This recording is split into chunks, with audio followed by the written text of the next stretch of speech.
Okay, time to start the investigation. Let's see here. Let's look at these mallets first of all. There are hammers of all different sizes hanging on the wall, although some are more like mallets. Mallets? The Justice hammers have been designed using these as a model. Yep. Either way, all the hammers here have obviously seen a lot of use. They're all covered in debris and chalky stone powder. Wait, for some reason this one hammer isn't dirty at all and it's wet.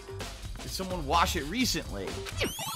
Well, there you go. Immediately I got a spotless hammer added to the Truth Notebook.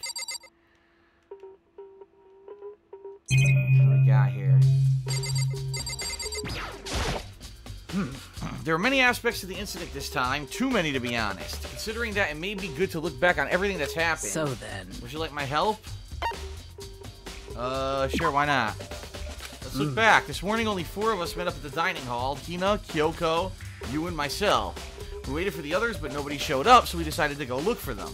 It was around 8 o'clock when we began our search. As soon after we split, Kyoko disappeared. After that, Hina found Celeste in the rec room on the 3rd floor and quickly came and got you and me. According to Celeste, she was attacked by a suspicious individual and lay unconscious for about an hour. In other words, she was attacked an hour before we found her, meaning just after 7 o'clock.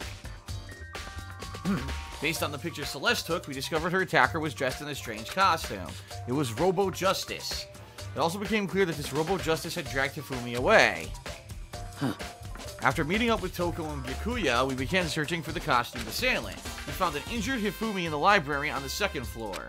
We took him down to the nurse's office on the 1st floor and resumed our search. But not long after leaving the nurse's office... What's wrong? I saw a shadow, something moving around at the top of the stairs. Based on Celeste's claims, we went back up to the 2nd floor where we split up and began searching. Then right after that, Celeste screamed. This time she had apparently seen the suspect on the 3rd floor.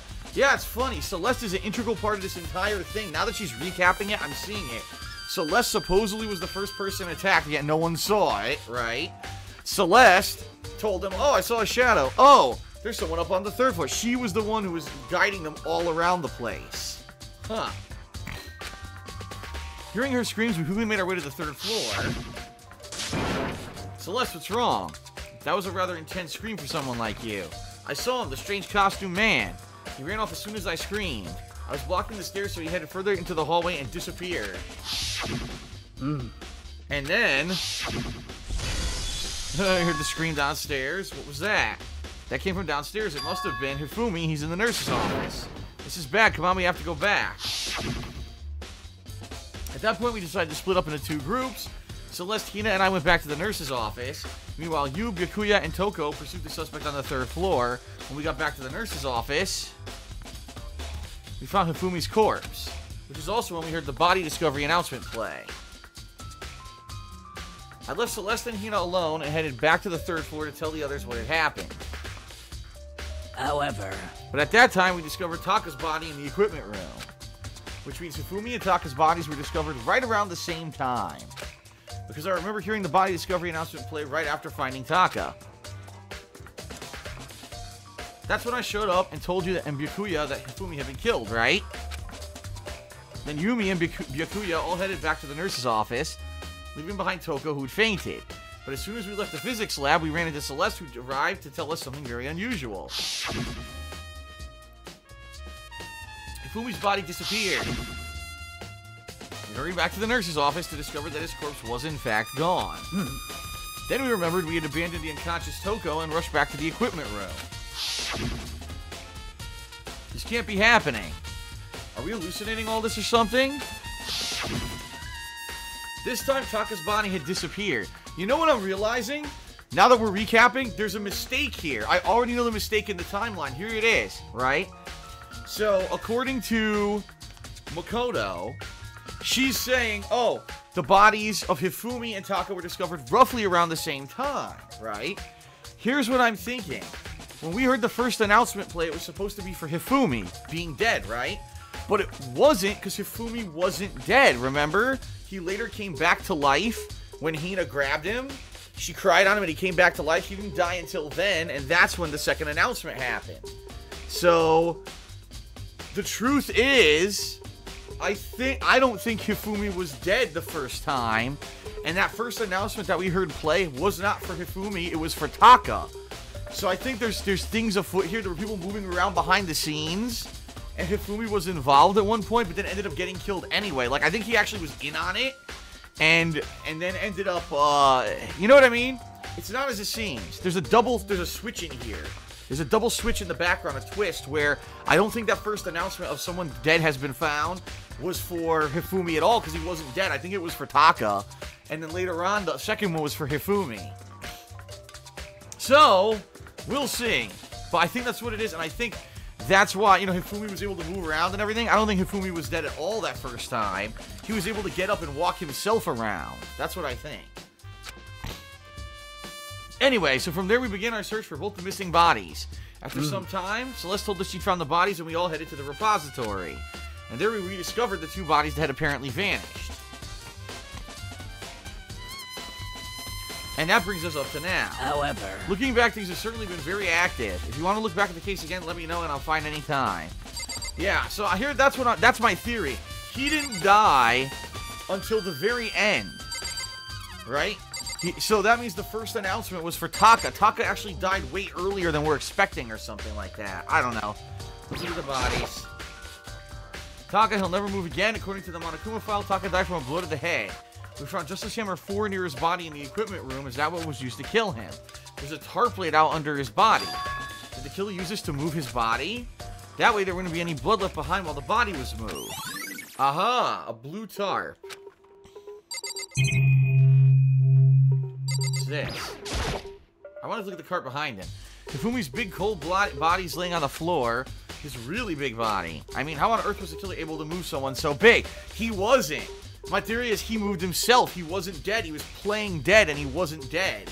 And then he died later on. From the nurse's office where he was discovered there to the repository. Yep. All the way from the first floor to the third, and all without anyone noticing it. How the hell? It's no good. I just don't get it.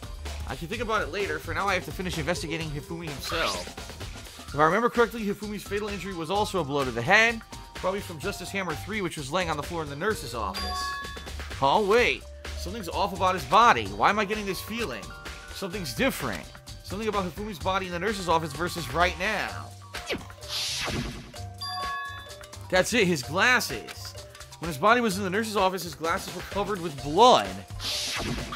And now they're not. See what I mean?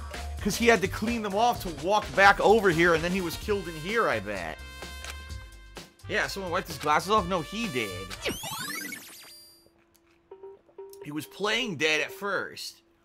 And then he actually did die later. So I already figured out a critical twist, I think. It's a dolly. It doesn't have a handle. I saw this in the art room before, so I guess it's used to move statues around. It's kind of awkward, but if you bend down, it's not too hard to use. But wait. Wasn't this in the equipment room when we found Taka's body? Aha! Look at the wheel. It's a blood stain on it. So there's blood on the wheel of the dolly that was moved from the equipment room to the repository. What's the explanation for that? Because that's how they got Taka's body up here. They used the dolly. Yep. Aha! Let's see what Byakuya has to say. Do you think Hiro really did it? I don't see how anyone could think otherwise. When the attacks and murders and disappearances all happened, every one of us had an alibi. And the last thing Hifumi said when he died, he said Hiro's name. He did, but I don't think he died. That's what I'm saying. I think he was trying to frame Hiro. Alright, you know what? Now I actually think I know exactly what happened. I think it's Celeste and Hifumi were working in cahoots. Because remember they were talking about an accomplice earlier? I think Hifumi was the accomplice. I think that Celeste was the murderer. She was the one leading them all around the building, while Hifumi was running around doing stuff, killing Taka or whatever, right? Because she probably convinced him, oh, you could have Chihiro all to yourself, the Chihiro computer, if you kill Taka, because he's your rival who wants it, right? I'm figuring all this out before we even get to it. This is what I'm thinking. And then she double-crossed him at the end and killed him. That's what I think. So, in other words, there's no room to suspect anyone else. Okay, but if he did do it, why would he hide his identity with that weird costume? Maybe he thought that no matter what happened, he'd be safe as long as his face was covered. Because he's the fool of the century, you see. I mean, he is kind of dumb. But do you really think that's enough to explain it? I feel like there's a clue hiding in there somewhere. What? And is that it? That's all that bothers you about the case? Well, no, there's a few other things. Like, why did the killer try to hide the bodies? They probably figured if we couldn't find the bodies, we couldn't complete the investigation. But if that's the case, we found the bodies pretty easily, didn't we? Again, it comes back to the fact that the culprit was a moron. Is that really all there is to it? The other thing that bothers me is, why did they bother killing 2 people? What? Because all the rule says is if you kill someone and get away with it, you graduate, right? This is why. Because they killed Taka, but then Celeste wanted to cover it up, so she killed Hifumi. So he couldn't screw it up or spill the beans or whatever. If you're the killer, your #1 priority is not getting caught. If killing 2 people means more clues, more chances that you'll get found out. I see. Hold on, perhaps. I see, so that's what that means. Is everything okay? That's enough. Don't talk to me as if we're friends. Huh? What's with the attitude? But you have my appreciation. Goodbye. Thanks to you, I might have some fun with this after all. His mysterious words hung in the air as he left the repository. He talked as if he'd figured something out. But if he did, would it have killed him to tell me what it was? Okay. What's on the other side of the room? Just, Hina. So, Hey, Makoto? Oh, it's Makoto. I still can't pronounce the name right. I've been thinking about something. It's about the repository. Huh? What is it? After Hifumi and Taka's bodies disappeared, we split up to look around, right? I was really scared, so me and Sakura stuck together. But... And we came right to the repository to, you know, look around. But when we got here, the repository was locked. We couldn't get inside. That's right. It was locked? Yeah, I know, because I tried too. And we came here as soon as the search started, so there's no way someone could have beat us here. If that's true, then who locked it and why is it unlocked now? I wondered the same thing. The door was locked when the search for the bodies began, but now it's wide open. There might be some secret lurking in there, but I'll probably have to leave this area to figure it out. Alright. There's only one way in and out of the room, through the door that Hina said was locked. There's definitely a lock on the door, but it can only be locked from the inside of the repository. So that means when it was locked, someone was in here. I don't see any way to lock it from the art room. Huh. The door can only be locked from the inside of the repository, which makes me wonder, Hina and Sakura confirmed that the door was locked after we started looking for the missing bodies. And the door is designed so that it can only be locked from the inside. In other words, when Hina checked it, someone had already gone in the repository and locked the door. When they were done, they unlocked it and left, which is why it's locked now. But Hina claims there's no way someone could have beaten them through the repository. So that certain someone, right. So I think it was Hifumi. He wasn't dead. There's got to be a clue around here somewhere. Maybe I should check somewhere else. There are places I already know about. The nurse's office, as well as the equipment room where Taka was found. Alright, let's leave the repository and check out the other areas.